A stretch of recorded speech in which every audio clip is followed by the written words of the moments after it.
Welcome back, my ghouls and goblins. I hope you're well. I know it's not been like an incredibly long time since I last released a video, but this video has been a long time coming. I get super distracted, so I follow like, I have to make a bit of an outline for myself. But late is better than never. So here we go, guys. Today we're discussing Wiard's Night Terrors in Ypsilanti, Michigan. I went on Halloween night. I understand that was October 31st. I know what day it is now, okay? Don't criticize me. I already feel bad enough. There has been a lot that's happened after Halloween. I got incredibly ill and then had some family emergencies, and I know that's still a long time, but oh my god. They kicked off the show with fireworks on Halloween night. That was cool. I enjoyed that. This is the second time I've actually been to Night Terrors. I went for the first time back in 2018. You can actually see that on my what is now my more Twitch VOD channel and other weird stuff on there under Skullbells. And the haunt is consisting of Hayride of the Lost, the ultimate haunted barn, the mine shaft, the asylum, and for an extra fee on certain days, alien cage clowns in 3D. You don't really need to do that. And at least when I went in 2018, they also had zombie paintball, and I'm pretty convinced after witnessing actual zombie paintball and doing paintball that ours weren't working. There was nothing coming out of them. You can usually see a splatter. There was nothing coming out of it, so ours was just broken. That was unfortunate, but that was back in 2018, and it was 2024 when I went through, so we are reviewing it now. I will say, I don't know if anything's actually changed since I went in 2018. I'm convinced that very little has actually changed. So take that as you will. Ticket prices vary, but if you do all 4 attractions, it'll be around $57 per person for general admission, which is a little steep in my opinion. And it's an additional $7, I believe, for Alien Cage Clowns, but that wasn't open on Halloween, so we didn't do that one. My team and I did receive complimentary tickets, but that does not affect our impression of the haunt or the review. As I said, we did not do Alien Cage Clowns or the paintball. Those were not available. I'm not sure paintball is available anymore. We were also not allowed to record in the haunts for this. They didn't want anyone recording, but we were allowed to get the midway, so we got plenty of pictures and plenty of videos of the amazing and very large midway, being that this is a farm. Each of the 3 haunted houses took around 3 to 5 minutes to go through. We did time this, by the way. We did not time the hayride. We didn't think about that. That was the first one we did. Hayride took longer. Like I said, I would guess around 15 minutes for the hayride. I will say, getting to the hayride from the front of the midway, it is a walk, and it's a bit of a confusing walk because nothing's really well lit and there's not a whole lot of signage. So you kind of just like meander until because there were people everywhere, sitting everywhere. Like, this place is huge. I just want to let you know, you will be doing some walking. You will get your steps in for your smartwatch. You will get them in. The hayride was very cute. They have, again, it kind of gives you that like more nostalgic Halloween experience as opposed to scary. I didn't find anything to be intense. I mean, I guess the pyrotechnics were, but like, because the heat, but there was nothing truly intense or scary about the experience. It was more just like kind of cool and like, oh, this is so like cute. I would say very family friendly at this haunt. There wasn't anything in it other than like a little bit of like more minor gore that I really think, like, as far as someone who's easily scared or maybe is looking to bring their family, like, this actually might be a good place. Not only that, but they have like at the end of the haunts, or even before, if you want to go in there get a snack, they have their own store set up. It is, yes, a little pricey, but they have farm goods. They have stuff like caramel corn in there, different variants of caramel corn. Their apple cider, which I did try, their apple cider was delicious. Again, a little pricey, but I also got it in a special like bottle, so like, because it was apples, so I was like, why not? Anyway, it was so good. It was so good. Their caramel corn was meh, but it was a little over-sweetened, and just like, you know, it's caramel corn. I've had better, but like, if you're hungry, that will do the job. Their cider was delicious. Being that it was actually kind of warm on Halloween, I wish they would have been selling it, because you have to go a roundabout way to get to the store. Kind of wish in the midway they had stalls set up for food and drink. I feel like they could actually make a decent amount of money doing that, but they didn't. And they also had like very few seating areas especially towards the front. And as someone who has chronic illnesses, and honestly, yeah, I did go sick, which is not helpful, but I suffer from a lot of chronic illnesses and flare-ups, so it would have been nice to have a place to sit down, instead of having to walk all the way to the store to get a drink and then like kind of just sit in the grass. They did have karaoke. I want to bring that up. There were people actually doing karaoke. That's unique. The fireworks were unique. I just think overall this was like a really charming experience, because even though you could say, yeah, for as far as haunted houses go, no, there was nothing like super exceptional that stood out, but it had that charming and nostalgic feel of Halloween that really makes it stand out as family friendly. Don't want to disregard that just because it's not going to scare you. It's about being entertained as well. Yeah, they have stuff that looks like it's going to simulate to fall on you. Lots of huge animatronics, by the way. Like, they're not going to touch you. They don't do that here. But lots of huge animatronics on I love the theming, all of the theming, the lighting. Oh my god, I will go on about this place, and I realized that when I first went there back in 2018. The lighting, the ambiance, they have that down. I don't know who does their lighting, but it's probably the best done lighting I've ever seen. Like, oh, it like took my breath away. It just, everything is so, their midway's gorgeous. Like I said, other than like seating and maybe selling some stuff there, maybe lighting up, having signs that are lit up, their midway's gorgeous. Where all the haunted houses are very obvious, and the outsides of them, it's just, I have some of the footage from the midway, and I actually have a new phone now, but it was done at a Google Pixel 3a, and it still did like a really good job, by the way. I also saw they had like actual fire, like they have fire pits there, which is great, but like little tiki torches that were near some dry grass, and I was a little like, oh my god, are those gonna catch on fire? But they didn't. So we're good there. We were good there. But yeah, gorgeous lighting, including this does apply to the Hayride as well. You could see it from a distance as you're approaching it. It gave you that really nice, I don't know, it gave you a giggle of excitement. I realize that might be a strange terminology, but that's what it did. They have beautiful set design in the Hayride. And honestly, I had a good time. I couldn't really understand what they were saying with their mics and stuff for the actors in the Hayride, but I don't know, it was a lot of fun. You go into various barns, and the one you're gonna go into, they're gonna have people who are hoisted into the air going over you with they have chainsaws. It's obvious, but they're in I almost said aerial. They're not aerial performers. I mean, technically they're in the air, but yeah, they're in a contraption that allows them to, I can't think of the name right now because my brain fog is real today, but yeah, they're going to be above you and going around. It's kind of a neat effect, and I think most people could appreciate that. Oh my god, he's not been on the top yet. That's the first time he's been on the top like that. There he goes. Good boy. It's a new cat tree.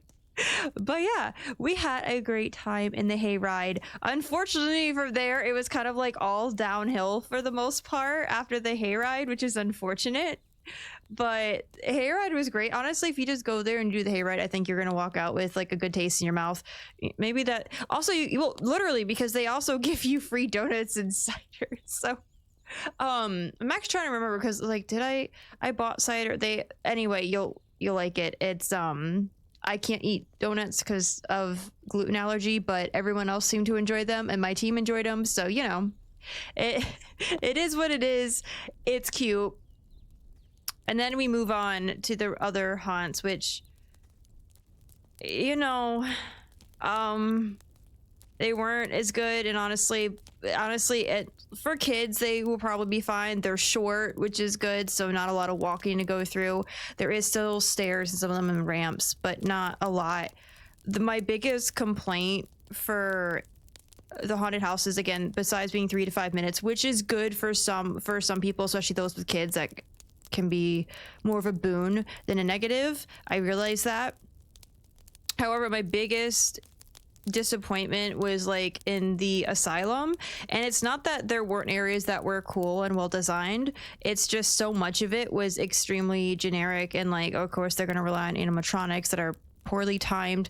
But what got me the most was the extreme amount of fog usage, and it's the most extreme strobe lighting I have ever seen in my many years of attending haunted houses, and I'm really glad I don't suffer from seizures anymore. And I'm glad I don't have asthma, but I was having trouble breathing because the fog machine was going hard. And I don't know if it was broken, if it's meant to be like that. I do remember it being pretty intense back in 2018. So this might just be designed to be there. But I'm actually surprised people haven't like passed out or had asthma attacks in there with how bad it is. I had one of my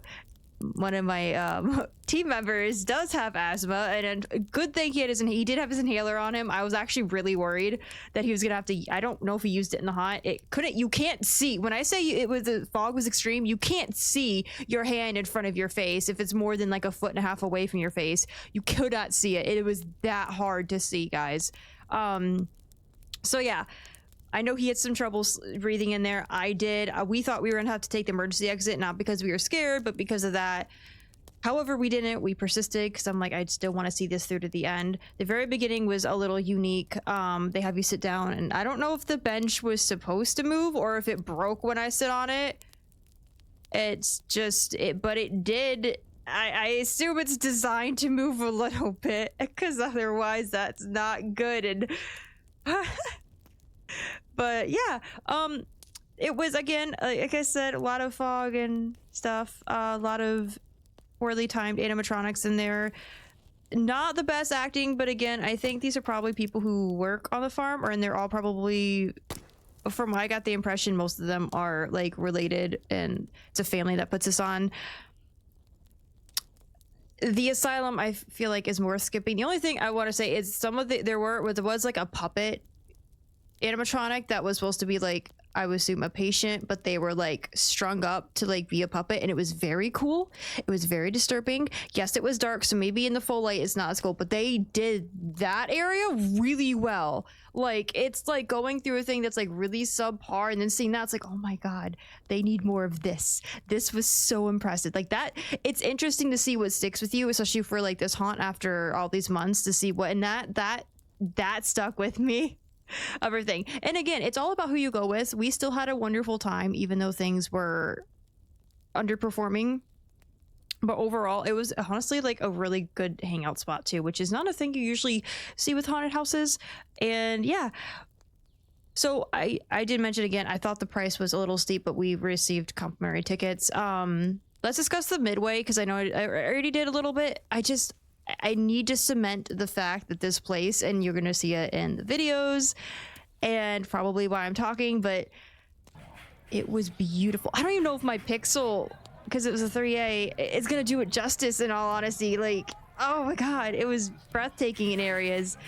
Very beautiful. The lighting is top notch. The facade, the sets of the haunted houses, like as you're approaching them in the very inside, they are so well done. They are very professional. You would think that's what sets your expectations so high when you're going into their actual haunted houses, because the outside looks so good. And maybe that's what left us with a little bit of disappointment going into the actual haunts.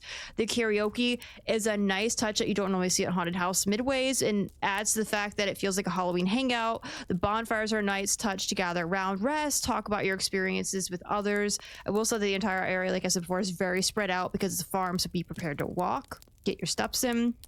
There could be more signage or staff telling you where to go, because many people, not just us, seem confused where to go for the hayride. I would also like to see more seating, like benches in the midway where the haunted houses are located, because we couldn't find anywhere to sit, so I had to lean against a post instead. Maybe consider adding a themed drink and snack stand outside along the midway as well, since so much is catered to hanging out there, and it'd be a good way to make some extra money too and promote the farmers' goods. These additions could really help spruce up the midway. Even add a coupon to the store for each combo ticket sold to promote the farm's goods. Maybe get your bag. If you're already gonna have people go there after the last haunted house at the haunted barn, go ahead and get your bag. I didn't discuss the other one. So there's the mine shaft and the ultimate haunted barn. So the reason why I didn't really discuss, because obviously the hayride is memorable, the Asylum has memorable bits. The ultimate haunted barn took maybe just under 3 minutes to go through and didn't have a lot memorable other than maybe two actors on the top bickering. There wasn't a lot, and then they had some of the same cheesy animatronics, like a head dangling and stuff, but like I don't think anything's changed in the barn in the haunted barn, and I don't even think in the mine shaft really anything has changed. It was like a lot of walking in the mine shaft, and then for some reason it got really backed up. So even though it took like 5 minutes to go through, we probably stood a solid 2 minutes not moving. And that's so it doesn't take that long. There were spiders in there. There were some, but it's mostly like it felt like a lot of those haunts did a very cut and dry, like here's your hallway. All the hallways are repetition. The rooms are varying degrees. They're small rooms. There's not a lot to it. Some of the lighting in there was, I mean, again, it wasn't to the degree nothing in the within the haunted houses was to the degree that it is on the outside of the haunt. So that's where the disappointment lies. However, in its cheesiness and in its nostalgia, we still had a good time. I would honestly be curious to see what people feel like who are adults given, and then teenagers, and then people who have kids, see what they think about it, because if they go with kids, they're probably having a much better time, right?